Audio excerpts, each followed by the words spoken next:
అడవిలో ఒక రాత్రి అంతా కూడా గడిపే అనుభూతి నిజంగా పర్యాటకులకు మరువలేనిది. అటువంటి అనుభూతిని కలిగించేందుకు విశాఖ నగరం మధ్యలోనే కంబాలకొండ ఎకో టూరిజం పార్కులో ఏర్పాట్లు శరవేగంగా జరుగుతున్నాయి. ఇప్పటి వరకు కూడా ఎవరైనా అడవిలో ఒక నైట్ స్టే చేయాలన్నా సరే, అక్కడ ఏమైనా అడ్వెంచర్స్లో పాల్గొనాలన్నా, ట్రెక్కింగ్కి వెళ్ళాలన్నా సరే, విశాఖ నగరం నుండి సుమారుగా 120 కిలోమీటర్లు ప్రయాణిస్తే అరకు, అనంతగిరి ప్రాంతంలోనే ఇటువంటి అందుబాటులో ఉండేవి.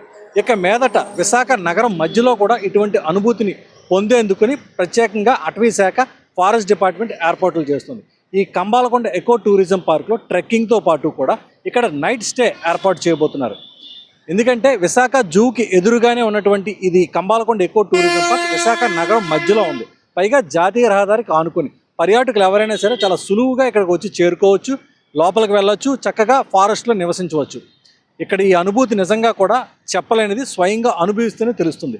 ఇందుకోసం ఇక్కడ ఫారెస్ట్ డిపార్ట్మెంట్, టూరిజం శాఖ వీళ్ళంతా కూడా ప్రత్యేకమైన ఏర్పాట్లు శరవేగంగా జరుగుతున్నాయి.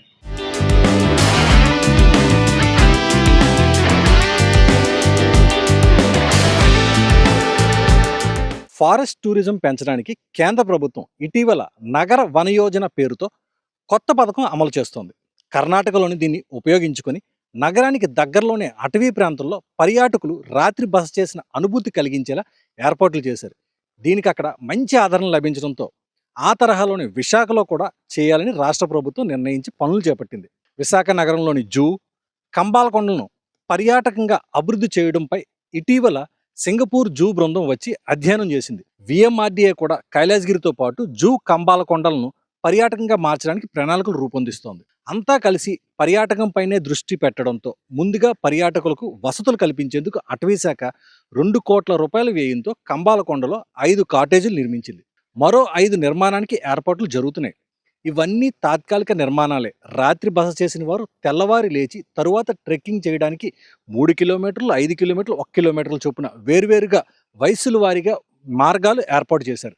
ఇంకా పరిసర ప్రాంతాలను తిలకించడానికి ఎత్తైన వాచ్ టవర్, వుడెన్ బ్రిడ్జ్లు, నేచర్ వాక్ మార్గాలు, రోప్ వాకింగ్, బోటింగ్, వ్యూ పాయింట్లు వంటివి ఏర్పాటు చేశారు. ఇప్పుడు మనం వాచ్ టవర్ పైకి వచ్చాం. ఈ వాచ్ టవర్ పైనుండి మొత్తం పూర్తిగా ఇటు సముద్రం ఒడ్డు నుండి ఈ కొండల చివరి వరకు కూడా మొత్తం చూడొచ్చు. ఇక్కడ నుంచి ట్రెక్కింగ్కి వెళ్ళే వ్యూస్ కూడా కనబడతాయి. చూసారా, చుట్టూ నలుదిక్కులో కూడా కొండలు, మధ్యలో ఈ వాచ్ టవర్. ఇక్కడ నుండి మనం చూస్తూ ఉంటే కనుచూపు మేర మొత్తం అంతా కూడా అడవి కనిపిస్తుంది. ఇది కంబాలకొండ అభయారణ్యం. కొన్ని వందల హెక్టార్లలో ఇది ఉంది. విశాఖ నగరం మధ్యలో ఉండడం వల్ల ఇది విశాఖ నగరానికి ఒక ఆక్సిజన్గా కూడా భావిస్తారు. ఎందుకంటే ఇక్కడ ఉన్నటువంటి ఈ చెట్లు, వనాలు అన్నిటి కారణంగా ఇక్కడ మంచి ఆక్సిజన్ సిటీకి మొత్తం ఉంటుంది. ఎందుకంటే సిటీ అంతా పొల్యూషన్తో నిండిపోయింది కదా, ఇక్కడ దీని ద్వారా మంచి ఆక్సిజన్ మొత్తం ప్రజలకు ఇక్కడ ఉంటుంది. అదేవిధంగా ఇది ఒకవైపు అయితే, మరోవైపు ఇదే కంబాలకొండ రిజర్వ్ ఫారెస్ట్కి మరోవైపు కనుచూపు మేరలో ఇప్పుడు మనం చూస్తున్నాం చూసారా, సముద్రం. ఈ సముద్రం నుంచి మనం అక్కడ చూస్తున్న కన్స్ట్రక్షన్స్ ఏ జరుగుతుంది, అది సాగర్ నగర్ ప్రాంతం.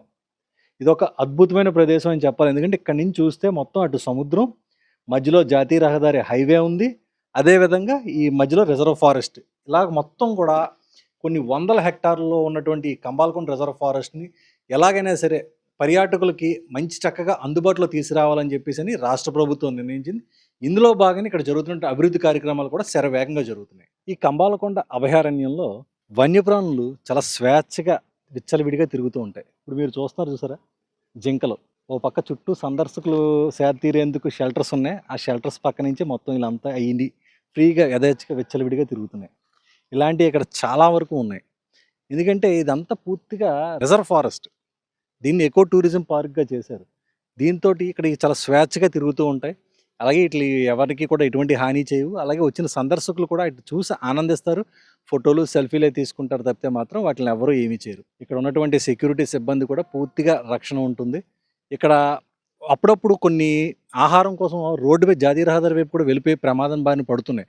అందుకే ఇటీవల కొన్ని రోడ్లు జాతీయ రహదారిపైకి వెళ్ళకుండా భారీగా కంచి కూడా ఏర్పాటు చేయడం జరిగింది. ఇప్పుడు కంబాలకొండకు ప్రతిరోజు 200 మంది సందర్శకులు వస్తున్నారు.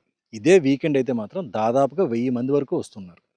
ఇక్కడ కాటేజీలను అద్దెకిస్తే వారికి ఆహారం, ఇతర సేవలు అందించేందుకు 25 మంది గిరిజన యువతకు ఉపాధి కల్పించారు. కాటేజీల అద్దె, ఇతరత్ర రేట్లు ఖరారు చేసి వీలైనంత త్వరగా అందుబాటులోకి తేవనున్నారు. ఇప్పుడు మనం చూస్తున్నటువంటి ఈ కాటేజెస్ ఉన్నాయి చూసారా, వీటిల్నే త్వరలో అందుబాటులోకి తీసుకొచ్చేందుకు శరవేగంగా ఇక్కడ పనులు కూడా జరుగుతున్నాయి. ఇప్పటికే ఇక్కడ రహదారి కూడా పూర్తిగా దాదాపుగా ఒక కిలోమీటర్‌న్నర వరకు కూడా రహదారి కూడా ఇప్పటికే వేశారు క్లియర్‌గానే. అంటే ఎవరన్నా కాటేజెస్ కానీ స్టార్ట్ అయితే మాత్రం ఖచ్చితంగా పర్యాటకులు లోపలికొచ్చి ఇక్కడ నైట్ స్టే చేస్తే వాళ్ళ యొక్క సొంత వాహనాల మీద వస్తే డైరెక్ట్‌గా నేరుగా కాటేజ్ దగ్గరికొచ్చి ఇక్కడే పార్క్ చేసి ఇక్కడ నైట్ ఇక్కడ స్టే చేసి మళ్ళీ తిరిగి వెళ్ళిపోయే విధంగా ఇక్కడ ఏర్పాట్లు చేస్తారు. అలాగే వచ్చిన వారి కోసం చక్కటి క్యాంటీన్స్ కూడా ఇక్కడ అందుబాటులో ఉన్నాయి. అలాగే ఎవరైనా గ్రూప్ ఆఫ్ మెంబర్స్ మొత్తం అంతా వస్తే వాళ్ళంతా ఒక ఫంక్షన్‌లా చేసుకోవడానికి కూడా సెపరేట్‌గా ఇక్కడ హాల్స్ కూడా నిర్మించడం జరిగింది. చాలా అద్భుతమైన ప్రదేశం అని చెప్పాలి. ఇక్కడ వైజాగ్ సిటీ మధ్యలోని. సిటీ మళ్ళీ ఇక్కడి నుంచి అవతలకో 30 కిలోమీటర్లు ఉంది. ఇటువైపు మళ్ళీ నగరం పాత సిటీ, ఓల్డ్ సిటీ వరకు కూడా విస్తరించి ఉంది. ఈ మధ్యలో ఉన్నటువంటి ఈ యొక్క కంబాలకొండ ఎకో టూరిజం పార్క్ నిజంగా ఇక వైజాగ్‌లో ఒక వరం అని చెప్పాలి. ఇక్కడ పర్యాటక ప్రేమికులు ఎంతగానో ఇష్టపడే ప్రాంతం ఇది. ఓ పక్క బోటింగ్ ఫెసిలిటీ ఉంది. అలాగే అడ్వెంచర్ గేమ్స్ కూడా ఉన్నాయి. మొత్తం ఇయన్నీ కలిసి ఇక్కడ మొత్తం త్వరలో ఇక్కడ ఇంకా మరింత అభివృద్ధి జరిగితే మాత్రం ఆంధ్రప్రదేశ్‌లోని టూరిజంలో భాగంగా విశాఖలో జరుగుతున్న అభివృద్ధి పనుల్లోని కంబాలకొండ నిజంగా కూడా ఒక మంచి గుర్తింపు తెచ్చుకుంటుందని చెప్పి ఖచ్చితంగా చెప్పాల్సిన అవసరం ఉంది.